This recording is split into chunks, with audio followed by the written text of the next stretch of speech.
The film opens with a married couple driving along a dark, empty road at night, returning from a family party.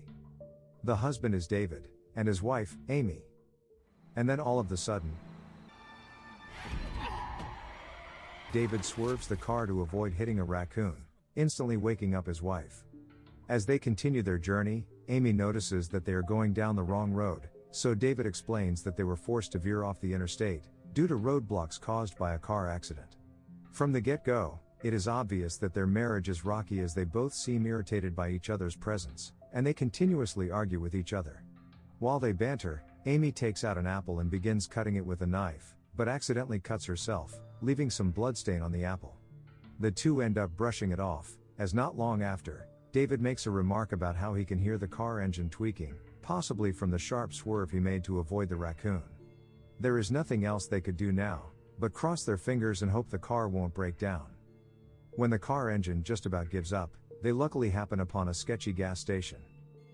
Here they begin to argue again about their exact position on the hand-drawn map, but all of a sudden, We've got to. Oh my God! Sorry. they are then interrupted by a gas station attendant outside their car window, which scares them. David then explains their situation to the man, and tells him that they are on their way to Downey. Unfortunately, the man tells them that they've been going the complete opposite direction as Downey is about 30 miles back from where they are. Not only that, he also offers to fix up their car, and while the two men take a look at the engine, Amy pulls out a picture of a young boy and starts crying, signifying that the marriage is rocky due to couple's grief over their child's death. After the attendant fixes the car's engine, David offers him some money in exchange for his help, but the man rejects it. The attendant then instructs them how to get to their destination, and gifts Amy with a lit sparkler before sending them on their way.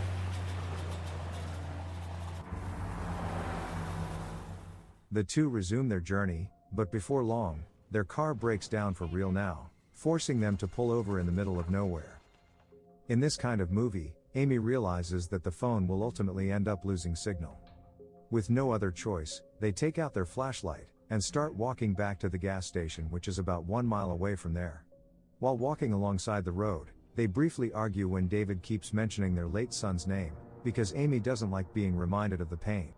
After walking for a while, they reach the gas station, but unfortunately, no one is there when they arrive, so they hit up the motel right next to it.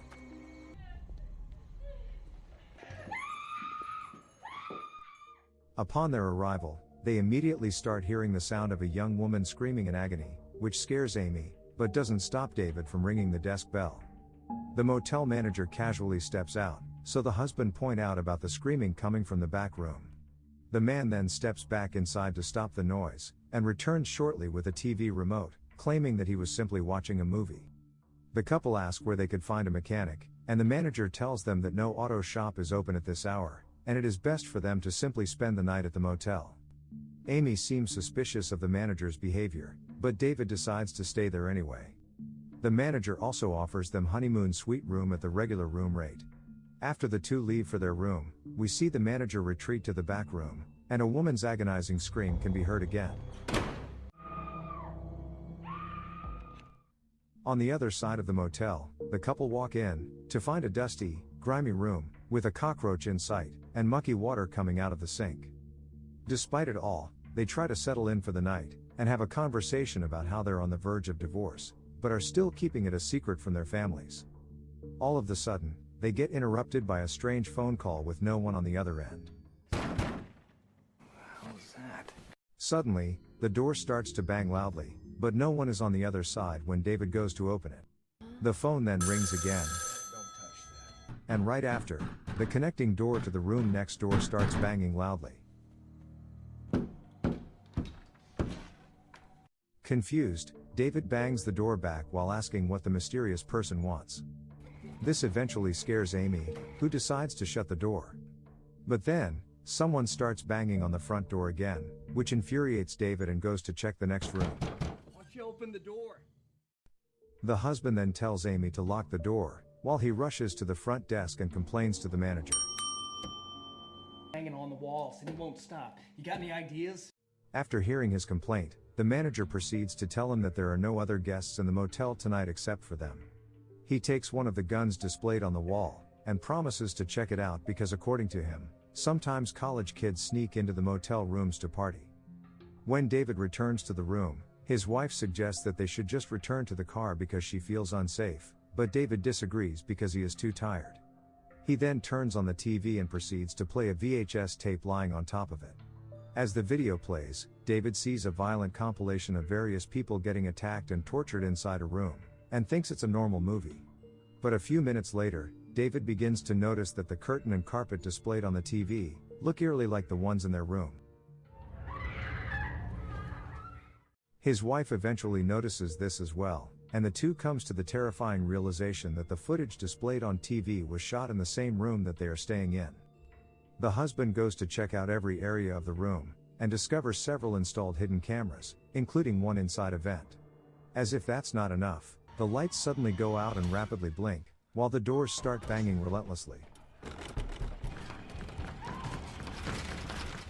As they back up to the wall, we briefly see a masked figure standing behind them. Once the lights are on again, they try escaping through the bathroom window, but it's nailed shut. Not only that, they find Amy's bloody apple sitting on the sink, though she swears she left it in the car.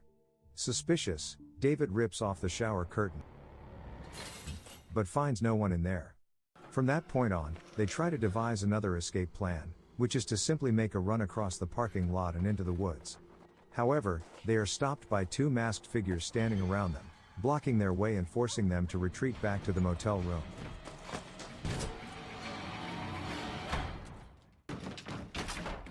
Get the bathroom window open. While the figures bang on the door, Amy tries to take off the nails on the bathroom window, but one of the masked figures appear. David lies to the masked assailants by threatening that he has a gun. This seems to work for the time being, and enables David to tell his wife about his next plan, which is to go for the one payphone situated in front of the motel, while his wife distracts the masked figures to buy them some time. And so, Amy pretends to try hacking the window for a way out, and David starts sneaking to the payphone and manages to call 911. But it doesn't take long for him to realize that he is actually talking to the motel manager, and then a car comes speeding toward him. The car chases David back into the motel room. As a result, the couple has no other option but to break the sink mirror to arm themselves. Unbeknownst to them, the motel manager is watching them through another security camera installed inside the room, proving that he is the mastermind behind this. Some time later, Amy wakes up and scolds David for letting her doze off, but David simply tells her to stay put because he knows they're being watched and listened through the secret cameras, and therefore wants the assailants to think that they are not trying to escape. Meanwhile, David has been spending time watching the VHS tapes in an attempt to learn more about the attackers, and he believes that the girl's scream they heard earlier in the reception is coming from this tape. Based on his observation, he concludes that these people find pleasure in simply watching their victims, until they get bored and decide to step in.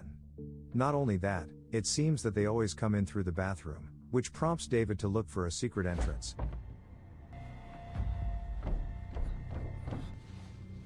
And discovers a secret hatch on the floor. Right after, Amy announces that a truck just pulled up. Seeing this, the two start banging on the window to attract the trucker's attention.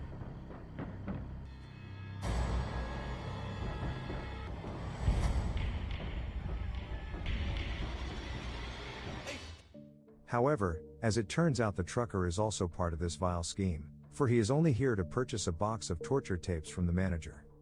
Seeing the masked figures approach the door, David and Amy retreat to the bathroom, and jump down the secret hatch. Here they find themselves inside an underground tunnel, and start crawling their way through. Shit. On their way, they stumble upon a massive colony of rats, and have no choice but to keep going.